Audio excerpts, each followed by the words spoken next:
দুটো বেড ঘুমানোর জন্য। 100 দিন সার্ভাইভের জন্য ওদের কাছে সবকিছু আছে, কিন্তু প্রশ্ন হলো ওদের কি এগুলো চাই?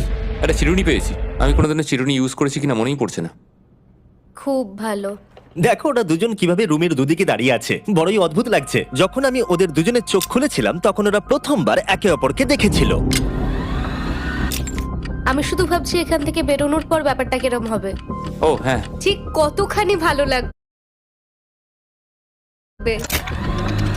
উম, উম, মাত্র 100 বার ঘুমোতে হবে, মাত্র 100টা ঘুম। আর ঘুমিয়ে পড়লে সময় কোথায় কেটে যাবে বোঝাই যাবে না। হুম। আমি তো শুধু সেটার কথাই ভাবছি। সব থেকে ইন্টারেস্টিং বিষয় হলো এই রুমে থাকাকালীন তুমি বুঝতেই পারবে না যে বাইরে এখন দিন না রাত্রি অথবা সময় কি।